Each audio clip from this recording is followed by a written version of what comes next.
right to obtain resources from the forest ini sangat-sangat penting. Kami dulu pernah mengajak mahasiswa untuk berkunjung ke kawasan hutan di Ciamis ya. Di situ ada kerjasama antara kawasan perhutani dengan masyarakat setempat, di mana masyarakat setempat itu sangat tergantung pada kawasan perhutani. Ya. Perhutani ini adalah rejim state property regime, ya rejim pemerintah, yang mereka punya hak untuk mengolah suatu kawasan hutan, ya. Tetapi masyarakat, rekan-rekan sekalian, masyarakat yang hidup di sekitar hutan ini sangat tergantung hidupnya pada kawasan hutan. Jadi kalau hak mereka itu ditutup, maka bisa dipastikan mata pencarian mereka pun akan tertutup pula. Maka dengan demikian berkembanglah rejim bisa katakanlah pengolahan hutan berbasis masyarakat. Ini untuk apa sebetulnya? Untuk memastikan bahwa masyarakat memiliki akses terhadap sumber daya hutan. Dengan demikian maka di sini terjadi join pengelolaan ya. Misalnya katakanlah masyarakat desa hutan diperbolehkan untuk mengambil manfaat dan mulai getah kayu pinus ya, mengambil rumput, mengambil ranting, yang menanam di bawah di kawasan tegakannya ya kan. Kayak Cibulau di Sarua, rekan-rekan sekalian, itu kawasan hutan lindung sebetulnya yang dikelola oleh perhutani juga ya. Tetapi petaninya itu masyarakat desa Cibulau yang di kawasan puncak itu diizinkan oleh perhutani untuk menanam kopi. Ya, kebetulan kawasannya itu kawasan kritis ya, tegakannya pun tidak terlalu banyak ya, petani diizinkan untuk menanam kopi di situ. Tetapi ini ada sharing antara petani dengan perhutani. Ya ini contoh-contoh bahwa right to withdraw ya, jadi right to access, right to withdraw yang diberikan akses, tapi dia pun diberikan kesempatan untuk bisa mengambil manfaat di kawasan dari kawasan sumber daya tersebut. Oke, berikutnya right to management. Ya, ini right to manage ya. Hak untuk mengelola ini lebih tinggi lagi rekan-rekan sekalian. Tadi misalkan sebagai contoh ya, yang kolaborasi antara masyarakat desa hutan di Ciamis ya, itu mereka punya right to access, right to withdraw, dan juga right to manage, hak untuk mengelola. Dijoin pengelolaan ya, pengelolaan bersama antara perhutani dan masyarakat. Ada tuh aturan-aturannya. Yang penting misalnya untuk perhutani, Anda tidak boleh menanam pohon. Ya, karena itu pohon adalah menjadi resource unit yang mutlak hanya boleh dimanfaatkan oleh perhutani. Lain-lain kan silakan Anda ngambil rumput, mengembara kambing di situ, kemudian menanam tanaman buah tegakan silakan, asal tidak mengganggu tanaman utamanya. Nah, pun demikian tadi yang di Cibulau itu ya, yang di puncak itu pun punya hak untuk mengelola. Ini lebih tinggi lagi gitu, right to manage ya. Jadi ada regulasi internalnya, kemudian ada pola pemanfaatan, dan juga ada bisa mentransformasi pengolahan sumber daya, katakanlah dari asalnya misalkan lahan kritis ya menjadi kawasan kebun kopi misalkan. Ini kan sekalian lagi booming kopi ini di mana-mana ya, ini terutama kemarin ke Bandung Selatan kami pernah saya bawa mahasiswa S2 rekan-rekan kelas anak ke situ ya, ke Gunung Tilu ya, waktu itu sebelum ada pandemi ya rekan-rekan sekalian.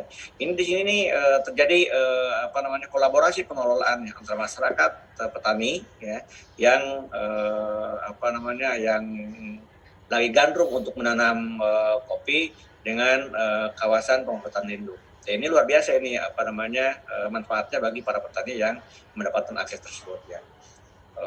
Ini jadi bahkan kemarin tuh berbagai macam kopi di Jawa Barat ya, kopi Parayangan, ada kopi Gunung Puntang, ada kopi Gunung Halu ya, ada kopi Gunung Tilu rekan-rekan sekalian, ini telah mendapatkan rekognisi dan reputasi tingkat nasional dan internasional. Ya, ini rekan-rekan sekalian, ini semuanya para petani yang memanfaatkan kawasan hutan. Ini right to manage ya. Nah, di sini ada kelembagaan yang kalian. Kelembagaan itu mengatur dari mulai kawasan mana yang boleh ditanami, kemudian cara penanamannya, kemudian nanti sharing benefit antara petani dengan pengolah kawasan hutan lindung dan sebagainya. Ini yang ini yang diatur dalam permagaannya. Kemudian right to exclude ya, hak untuk bisa memastikan secara eksklusif bahwa benefitnya itu hanya akan jatuh kepada pihak pengelola tadi. Nah, ini lebih tinggi lagi ya. Jadi kalau misalkan katakanlah rekan-rekan para petani yang di Cibulau, misalkan yang di Puncak, yang di Cisarua, rekan-rekan sekalian, nah itu mereka punya jadi manfaat yang didapatkan dari pengelolaan kebun kopi di kawasan hutan lindung tadi itu ya hanya boleh dinikmati oleh kelompok petani di situ. Ya, jadi ini kolektif ya, kolektif choice ya, right. Artinya bahwa ada suatu kewenangan ya dari sisi secara kelembagaan bahwa benefitnya itu hanya akan dimanfaatkan oleh mereka yang terlibat di dalamnya. Pertama adalah para petani, itu yang pertama. Yang kedua ada juga misalkan sebagian itu diserahkan kepada perhutani ya, pengelola kawasan hutan lindung, dan sebagian diserahkan kepada desa misalkan sebagai aparat yang ikut terlibat di dalam pengelolaan secara bersama. Tapi ini rekan-rekan sekalian, saya lupa itu tahun berapa ya, kopi Cibulau itu menjadi juara nasional ya, itu baru muncul, IPB terlibat di situ dalam pendampingannya ya. Kemudian mereka dinilai dari sisi kopinya dan juga dari sisi bagaimana dia melakukan satu perbaikan lahan kawasan kritis tadi ya. Nah, kemudian yang terakhir itu right to alienate ya. Jadi ini hak untuk bisa memindah-tangankan ya. Ini memindah-tangankan ini bisa memindah-tangankan dalam konteks misalkan kata kepemilikannya ya. Kalau itu misalkan katakanlah kepemilikan mutlak, maka kepemilikannya itu bisa dipisahkan atau bisa diserahkan kepada pihak lain, atau bisa katakanlah ya hanya memindah tangankan hak pengelolaannya. Contoh misalnya katakanlah ini tadi misalkan joint management ya antara perhutani misalkan dengan kelompok tani. Kalau di situ misalkan ada kelompok tani yang lain, misalkan boleh saja misalkan kelompok tani ini menjual haknya atau menyerahkan haknya kepada pihak lain. Ya kan, nah ini misalkan pada kelompok tani yang berbeda gitu kan ya. Ini dimungkinkan secara kesepakatan secara aturan. Hanya lagi-lagi rekan-rekan sekalian, di sini akan sangat tergantung kepada kelembagaan yang dibangun. Kemudian sebagai contoh misalkan kasus mungkin yang pernah saya sampaikan ya, entah di ruang kelasnya atau di tempat yang lain, saya lupa ya, atau di EKT kali ya bahwa di Indramayu di Jawa Barat bagian Pantura ya, ada kawasan mangrove ya, hasil perbaikan masyarakat melakukan perbaikan di kawasan di kawasan mangrove di kawasan Pantai Karangsong ya. Ini asalnya itu masyarakat saja, ada kelompok masyarakat ya, mereka para penggiat lingkungan, kemudian merasa risau ya dengan kondisi alam di sana, di mana sumber daya ikan semakin berkurang, kemudian abrasi kawasan pesisir mengancam pemukiman, maka mereka itu melakukan swadaya, gitu kan ya, meminta cari CSR karena perusahaan-perusahaan minyak yang besar itu Pertamina dan sebagainya, mereka mendapatkan dana, kemudian dia tanami ya. Dapat dana, beli bibit, tanami, akhirnya tumbuhlah menjadi kawasan yang cukup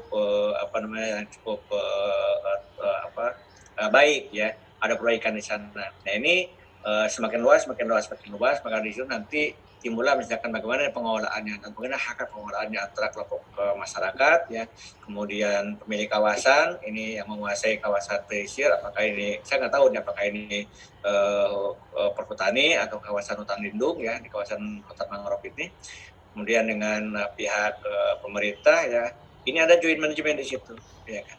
Ini joint management diinisiasi oleh masyarakat rekan-rekan sekalian. Nah di sini rekan-rekan sekalian ada suatu right to access, ya, right to enter, right to obtain resources, kemudian right to regulate, ya, dan juga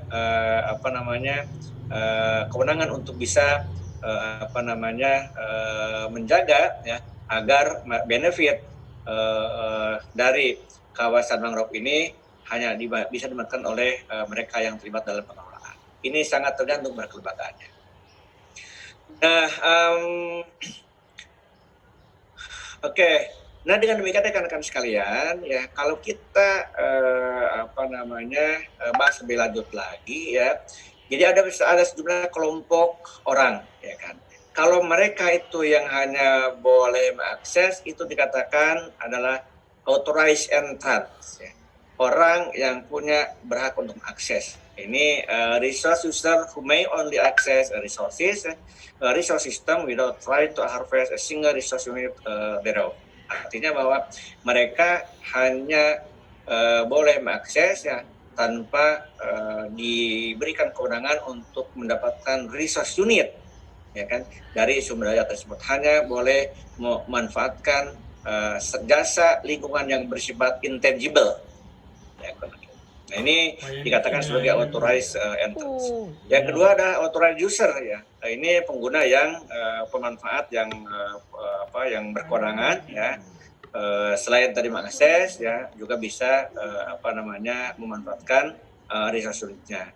Kemudian claimant called the first to right plus the right to manage. Jadi ini claimant mereka yang bisa mengakses, kemudian memanfaatkan dan juga mengelola dan lain sebagainya sampai kepada yang real owners, ya, those who right to access. Jadi owner itu adalah mereka yang memiliki akses, memiliki semua hak dan mulai mengakses, memanfaatkan, mengelola, dan juga untuk kewenangan untuk mendatangkan.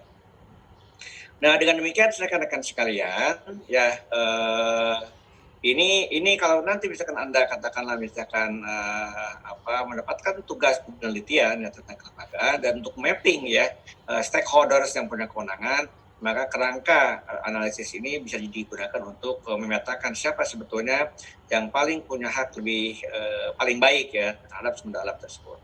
Dan bagaimana perannya misalkan di dalam menjaga keberlanjutan sumber daya. Apakah misalkan dengan sebentar, ya.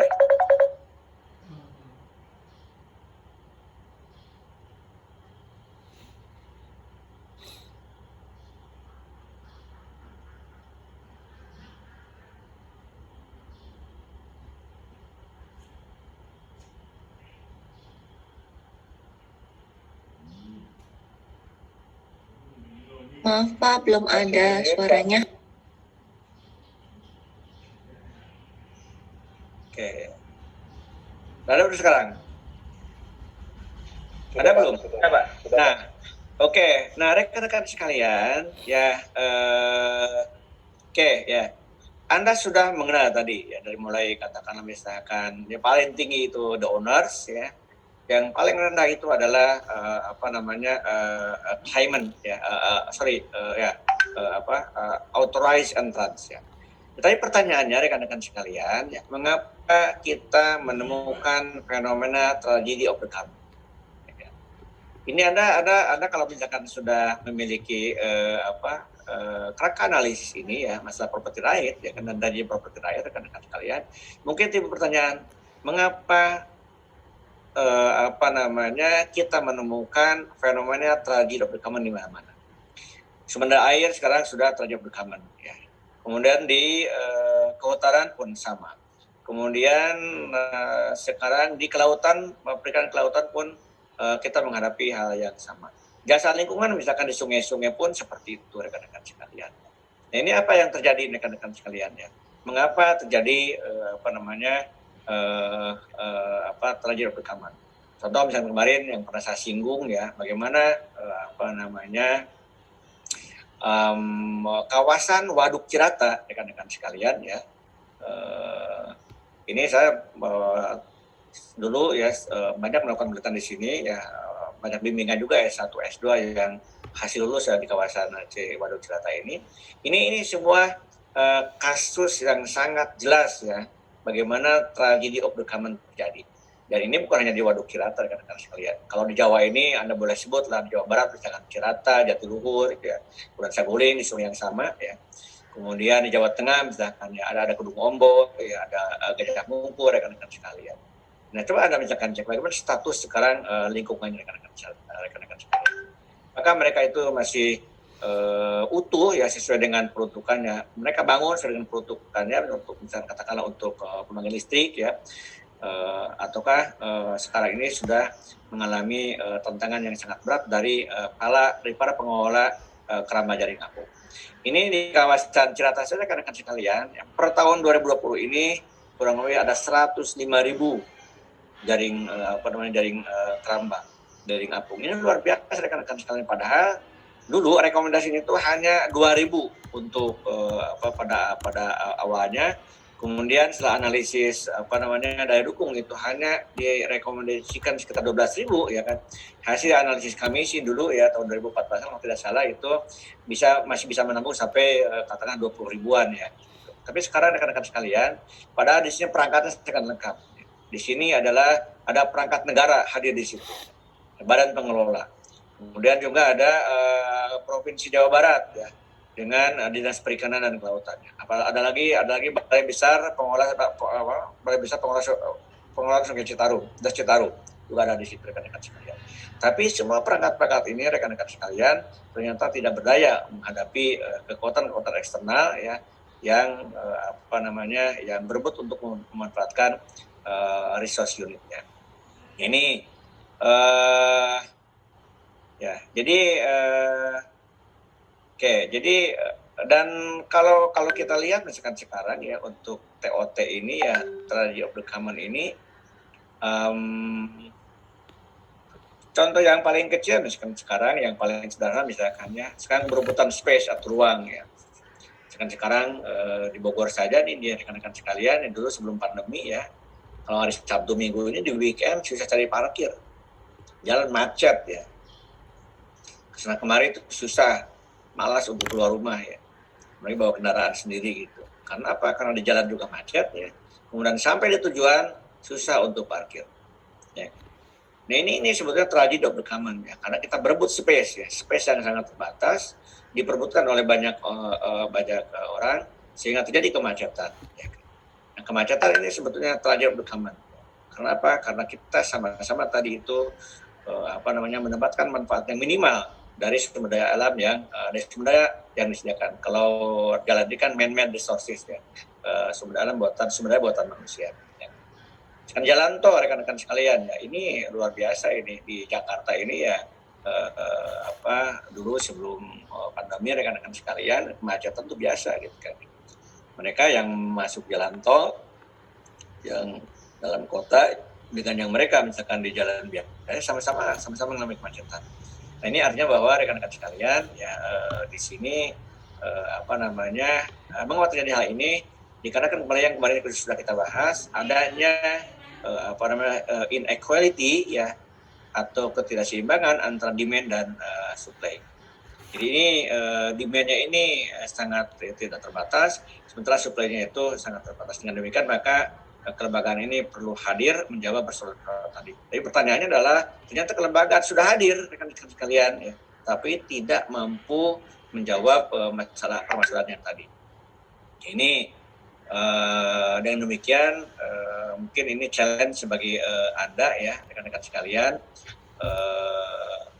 Apa sebabnya ya rekan-rekan sekalian ini bahwa kelembagaan ya yang sudah dihadirkan oleh negara ya dalam mengolah sumber alam ini ternyata tidak mampu untuk menjaganya demi kepentingan masyarakat. Ini perlu Anda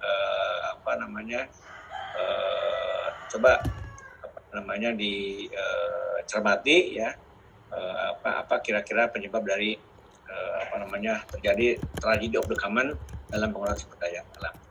Oke rekan-rekan sekalian itu dulu ya. Sebelum saya lanjut, tolong nanti silakan Anda yang mau berkomentar bertanya, silakan.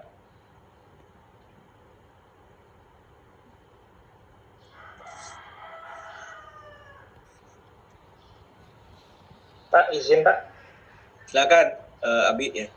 Ya, saya ingin bertanya terkait sumber daya air tadi yang sudah Bapak bahas yang dimanfaatkan oleh perusahaan air minum ataupun hotel-hotel dan yang lainnya yang itu kan jatuhnya seperti privatisasi sumber daya air ya Pak. Nah, yang lalu saya ingin tanyakan sebenarnya yang disebut privatisasi itu seperti apa? Apakah kalau perusahaan air minum itu ngambil air dari dari hulunya, dari sumbernya, ataupun yang hotel atau industri yang pakai air tanah itu bisa disebut privatisasi. Lalu kan kadang privatisasi ini karena katanya biar bisa dikelola lebih baik karena kan kepemilikan jadi jelas. Tapi kadang kenyataannya masyarakat jadi ada yang tidak bisa mengaksesnya, jadi kesusahan dan seperti itu. Lalu apakah ada aturan seperti misalnya yang mungkin industri sebaiknya menggunakan PDAM ataupun siapa saja boleh menggunakan air tanah seperti itu? Terima kasih, Pak. Baik, oke, ini rekan-rekan sekalian, ya kita perlu membedakan antara rejim tadi, ya, misalkan katakanlah privatisasi, ya. Saya kira perusahaan swasta itu tidak melakukan privatisasi, ya, artinya resource-nya itu tetap punya pemerintah, itu adalah state property right, ya, pemerintah yang punya hak, ya, yang punya hak. Karena kalau property right, kalau misalkan privatisasi itu memberikan suatu pengelolaan atas suatu kawasan, ya, atas suatu kawasan kepada pihak swasta. Contoh misalkan gini, katakanlah misalkan hutan negara, ya, diserahkan kepada swasta, ya, untuk dikelola misalkan sebagai kawasan wisata hutan, seperti itu misalkan. Nah, kemudian swasta mengelolanya, ya, kayak Taman Sari lah, Taman Sari di Bandi Butar itu Taman Safari, ya. Ini kan sebenarnya kawasan lindung rekan-rekan sekalian.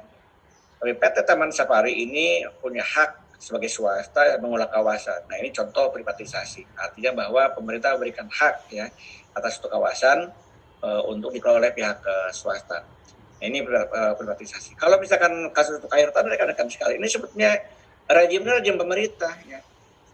Tetapi pemerintah memberikan izin untuk mengeksploitasi, ya, untuk mencukupi kebutuhan dari pihak swasta tadi. Ini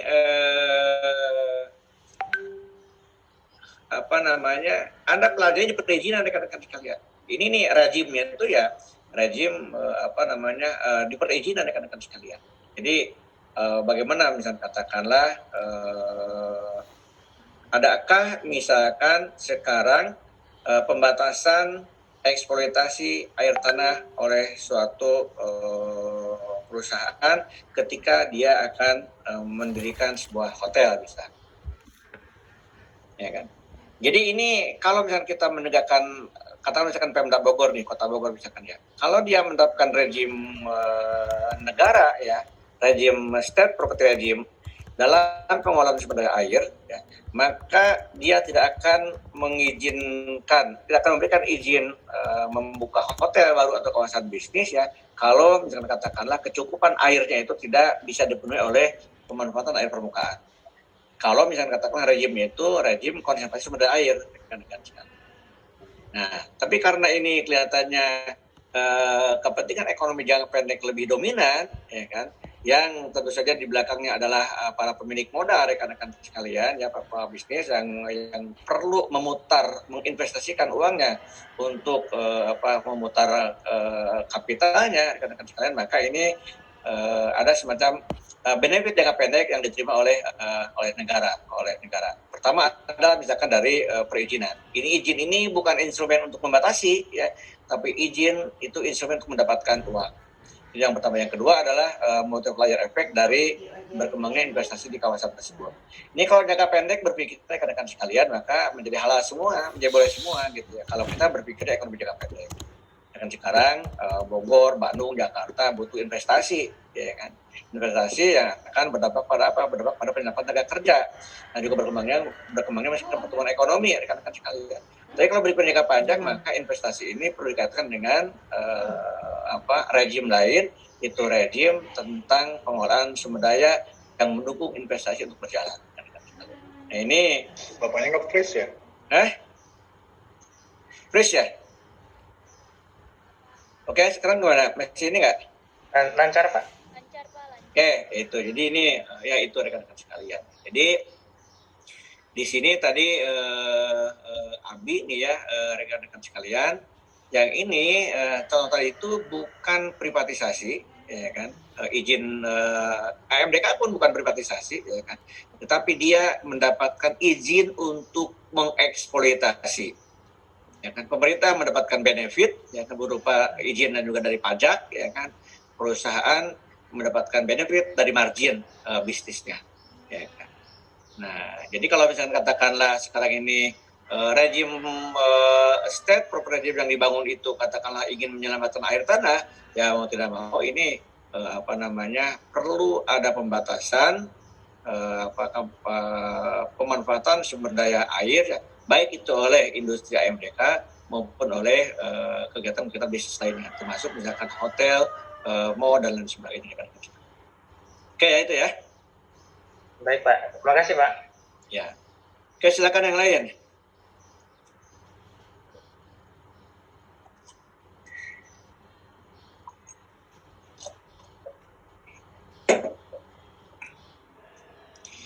Ini akan sedikit menyinggung masalah tugas rekan-rekan sekalian. Ini kita sudah 7 kali pertemuan dan nanti ada UTS ya, dan juga di next meetingnya itu saya ingin Anda presentasi ya. Selain nanti saya akan sampaikan materi, ada presentasi diselang dengan materi dari saya, presentasi Anda, dan saya komentari atas presentasi Anda tadi gitu kan ya. Nah, saya ingin Anda itu pertama Anda melakukan analisis terhadap sejumlah peraturan perundang-undangan ya, kelembagaan formal. Saya ingin fokus pada kelembagaan formal ya.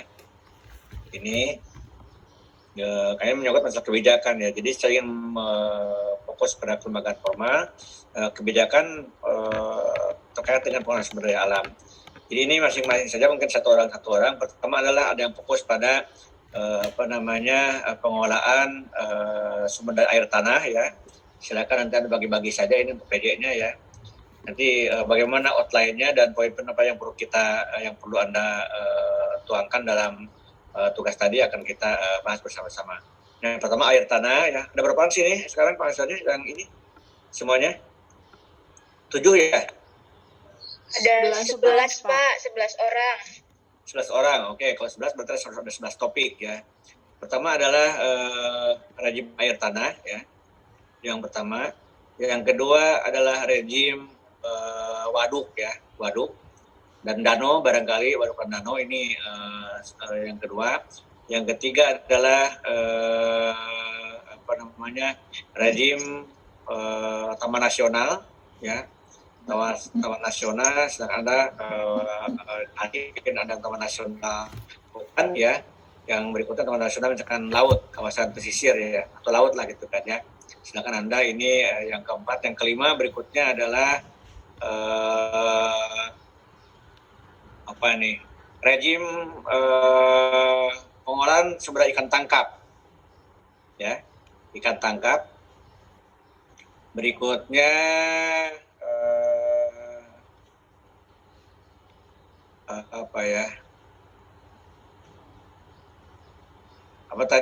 pertama air tanah, kemudian danau dan waduk, terus berikutnya taman nasional ya, taman nasional hutan, kemudian taman nasional laut yang keempat. Yang kelima apa tadi yang kelima? Pengelolaan sumber daya ikan tangkap, Pak. Oke, pengelolaan sumber daya ikan tangkap. Berikutnya adalah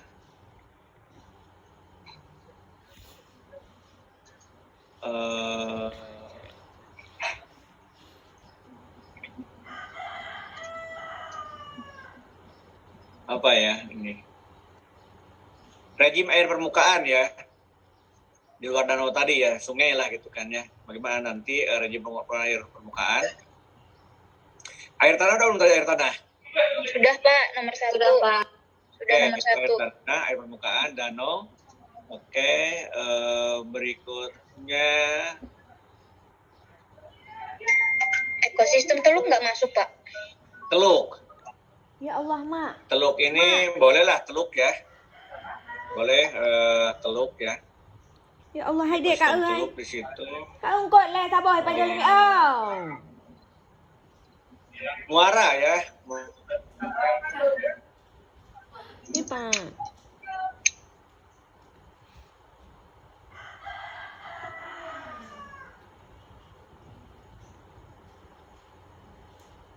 Daratan dan lautannya ya.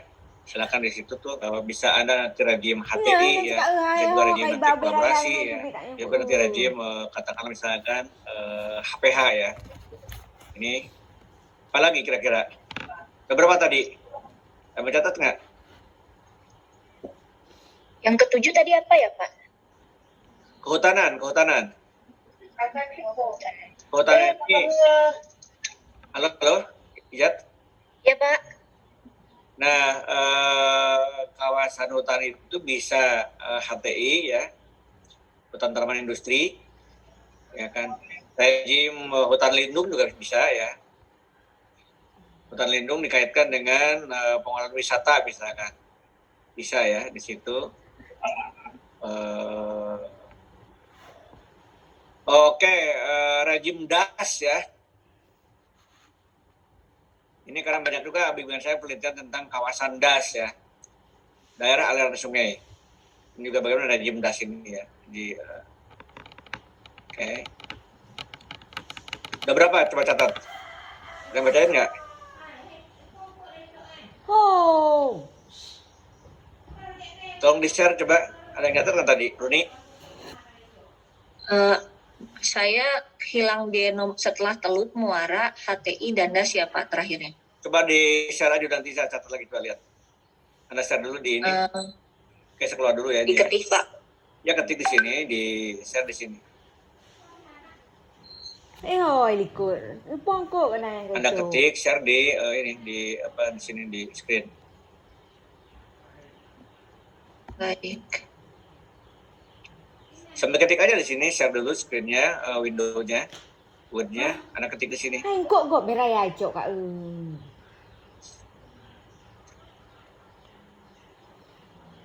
Tolong yang teman-teman yang tadi bantu untuk mengingat apa tadi.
Gitu Pak.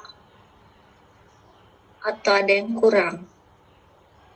Rejim air tanah, rejim waduk dan danau, rejim taman nasional hutan, rejim taman nasional laut pesisir, sumber daya ikan tangkap, air permukaan selain danau, ya, Teluk, Muara, DAS. Oke, ini air permukaan ini hilangin aja, takutnya nanti berbeda dengan beririsan dengan DAS ya. Nah, DAS sebenarnya di situ tadi. Nah, kalau begitu ini yang hutan dipecah aja itu. Ya, ada kelembagaan HTI ya, kelembagaan HTI HPA lah, sama itu HTI atau HPA. Berikutnya kelembagaan hutan lindung. Dipecah Pak. Pecah. Hutan lindung nomor 11 saja. Jadi HPH dan HTI itu boleh sama, yaitu dikelompokkan di situ ya. Anda boleh milih mau HPH atau HTI. Nah, ini hutan lindung. Ada 11 orang Pak. 11 orang. Muara, Teluk. Ada 11 air tanah, rejim waduk atau danau, rejim taman nasional. Kalau gitu nih yang danau dan waduk dipecah aja itu. Satu waduk, berikutnya danau ya.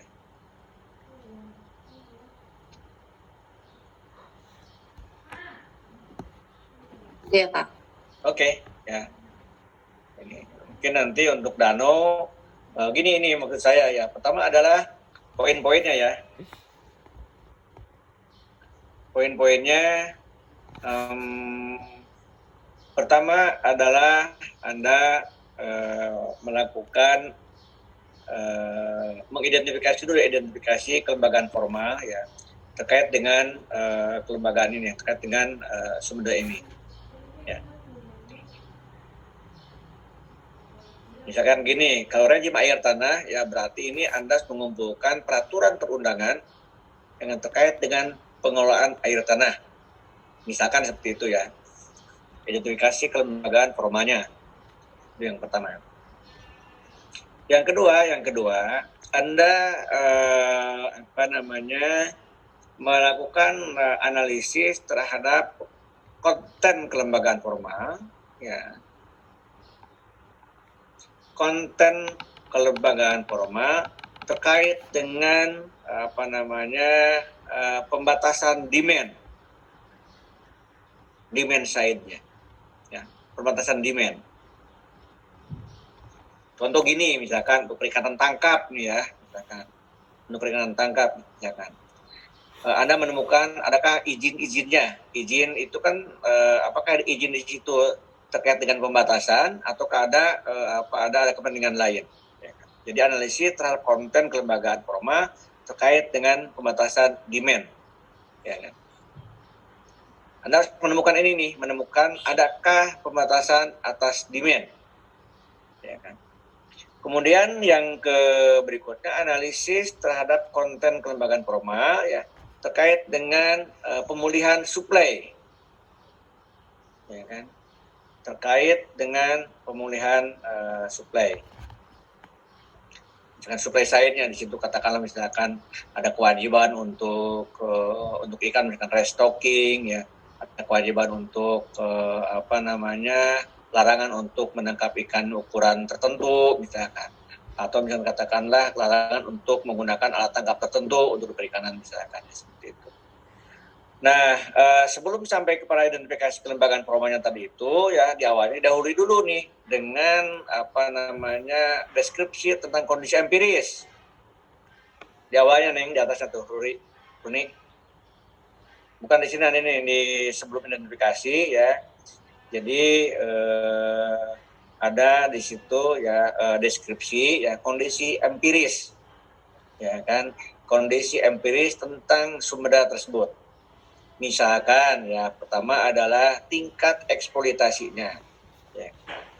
Kemudian depresinya seperti apa, ya.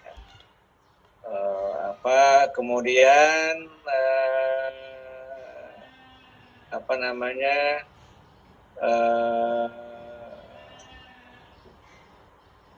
tadi ada keterangan empiris ya meliputi masalah kondisi lingkungannya, degradasi, depresi ya. Itu berikutnya juga kelembagaan empirisnya seperti apa, empirical experience-nya tentang kelembagaan di sana seperti apa. Misalnya katakanlah Anda melakukan suatu case ya, kasus misalnya katakanlah di kawasan Teluk misalkan ya, kawasan Teluk misalkan. Bagaimana kelembagaan rejimnya di situ. Rejim ini peraturannya yang berlaku seperti apa, aktor-aktornya siapa, bagaimana tadi rejim ini ditegakkan dalam kawasan tertentu, karena sanksinya seperti apa, pengawasan seperti apa, patroli dan sebagainya gitu kan. Jadi ada kondisi empiris di situ, ya kan. Nah dan juga nanti kondisi empiris itu apakah ini mencerminkan tadi berimplikasinya terhadap katakanlah kondisi demand dan supply-nya. Ya kan?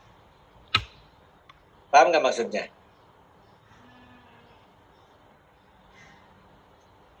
Masih kurang mengerti, Pak. Oke, ya. Yang nggak ngerti Anda atau yang lain? Anda saya atau yang lain? Pak. Masih coba Saya juga masih belum begitu paham, Pak. Oke, ya jadi gini ya.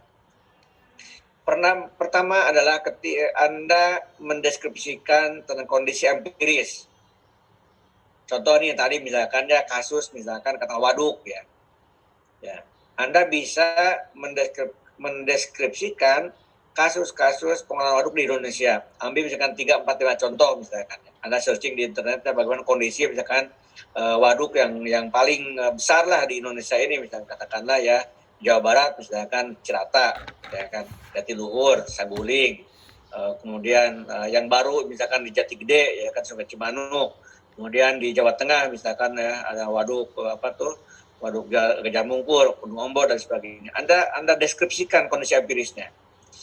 Yang dimaksud dengan deskripsi kondisi empiris adalah bagaimana kondisi lingkungannya, ya kan? Apakah di situ terjadi overuse, overeksploitasi, ya kan? Kemudian tingkat depresinya. Contoh tadi bisa dikatakanlah di kasus waduk ya ada jaring apung misalnya. Rekan-rekan sekalian, KJA nih. Jumlah